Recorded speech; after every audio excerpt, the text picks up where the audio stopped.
This video will take you through the process for documenting medication reconciliation. You will want to make sure that you access on the intranet or SharePoint Clinical Operations Procedure for the Patient Care Standard of Practice rooming process.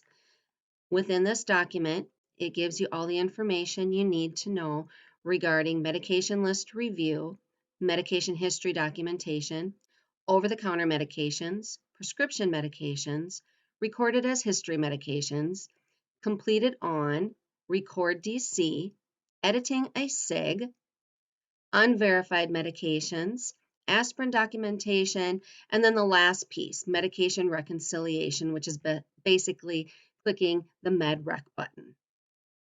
All of this information is found on the intranet or SharePoint under the Patient Care Standard of Practice rooming process. When going through a patient's current medication list, we need to ensure that the patient's medication list should reflect what the patient is currently taking or has available. Review each medication with the patient or outside MAR. Verify the medication, dosage, route, and directions. Document actual medication strength prescribed and indicate the current dosage, route, and direction. Now, if the patient is unsure of which medications they are taking, ask them which pharmacy they use and be sure to call the pharmacy to get that information. Next, we will go through the process for documenting a medication history. Once you've gone through the list, if the patient advises you of medications that are not on the current med list, you will need to go up to the clinical toolbar. You can go to the P, scroll down to the medication history tab. That will take you to Add Clinical Items screen, the ACI. Within there, it takes you to Medication History tab, so you'll want to make sure that that's where you are. In the search field, you can begin typing in your medication that you're searching for. You need at least 3 letters before you can hit enter or hit the magnifying glass. Notice that the selections that are listed here, they all come from the manufacturer, and not all of them are as complete as some of the others. So when you're looking for a medication, we highly recommend that you find one that has the name, the milligrams, and the route, as many of these won't have the route, and if they don't, you need to ensure that you are free texting that in when you're doing the directions. Double click on that medication, it will check the box, and it will open up the details screen. Once you're here, you have 3 options to choose from. Within the personal field, this is information that comes from the manufacturer or can be created over time by the user. The new structured field is basically a fill in the blank, filling in how many times or how many they're taking and how often they're taking that medication. And then the new free text, which is basically just free texting what the patient's telling you that they're taking. I'm going to choose the personal. You make your decision on which option you're going to choose. If there are more to add, you can return to your ACI and add more medication history. If you are done, you can go ahead and do the save and close the ACI, and it will take you back to your patient's current medication list. Next, we'll go through the different commands. Now, we have to remember that over-the-counter medications, whether they're not prescribed and or prescribed, along with prescription medications, can be managed using the following commands, and we've got them on your gray toolbar at the bottom. Complete it on, record DC, renew with changes, and edit. Those are the next commands that we will go through. Completing a medication. When can I complete a med? Medications that are used for short-term use, if the patient is no longer taking them, they can be completed on. So in this case, I have my clarithromycin. My patient's no longer taking it. It was given some time ago and they completed their course. I highlight it, click complete on. It takes me to the change status window, and then I look for the medication course completed box. Check that, click OK, and the medication falls off the current med list. It actually puts itself into the past medication list and files there. So nothing ever disappears fully from an EHR. It always ends up somewhere. The next thing I want to go through is when can I do a record DC? So with that, we need to remember that we can record DC or discontinue a medication if the patient tells us they're no longer taking it, as long as one of our Mankato Clinic providers have not prescribed that medicine for them. How do I know that? By double clicking on my vitamin C, it opens up my medication viewer. Under the order and renewal history, I can see under action that never has there been an action that says prescribed or renewed. So knowing that, I can go ahead and if the patient says they're no longer taking it, I can record DC. It takes me to the change status window with lots of options. You'll need to read through those, choose the one that best fits your scenario. In this case, I will just say discontinued by patient. And it pulls that med off the current med list, again, putting it into the past medication list.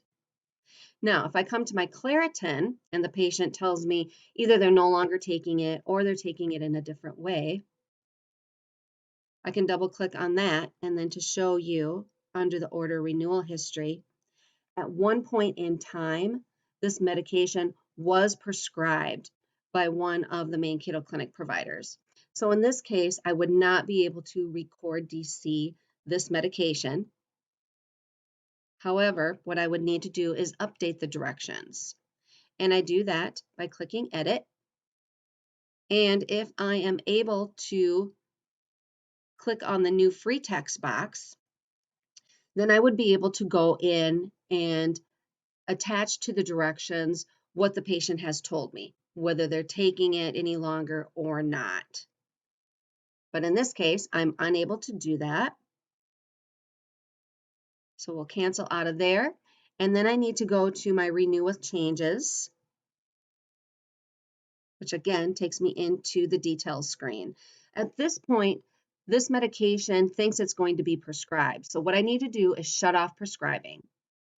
And I do that by clicking the record without ordering. Once I click this, my medication will not go anywhere because I'm no longer ordering it. I'm just recording some information with it. So now I can click on my new free text. And keeping with the same capitalization as the directions,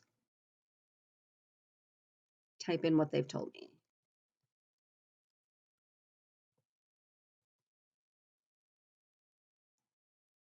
And click OK.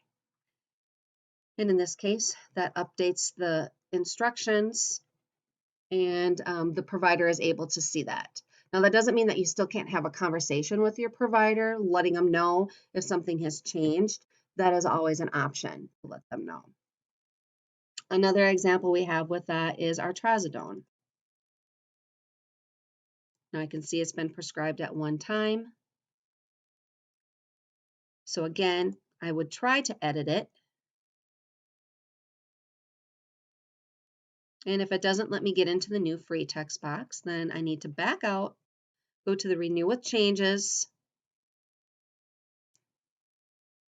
Again, shut off prescribing by clicking record without ordering. If you don't do this, this medication would go to the Hy-Vee pharmacy, and I don't want that to occur.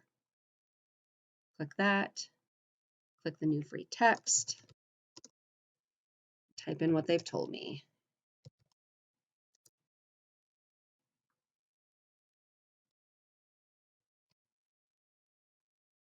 And click OK. All right, the last couple things I want to talk about is abbreviations. So we don't abbreviate here at the Mankato Clinic. So if you're seeing PRN, BID, QHS, those need to be updated. So with my Aleve, I'm going to attempt to edit it.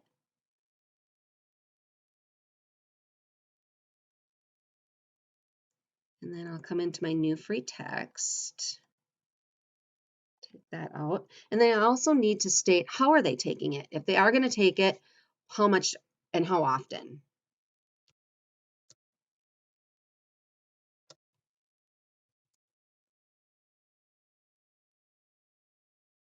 And click OK. So make sure you update all abbreviations. And then my multivitamin, the one piece that is missing here is the route. So that needs to be updated. I'll click edit, new free text, and then I can just simply add by mouth at the end of it. When doing a true med reconciliation, the name of the med, the milligrams, the route, and the directions all need to be listed within that medication. Now, of course, multiple vitamin, there's too many milligrams, and so multiple vitamin is sufficient in this case. When this has been completed, I click Commit, Save and Continue. And then my last piece is to come to the reconciliation button.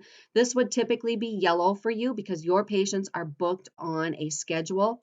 My character patient is not booked, and so it is not yellow. But you do need to remember always for every encounter to click the Med Rec button. And the last few things that I'd like to leave with you are regarding insulin documentation. So document insulin units and number of test strips that are being used.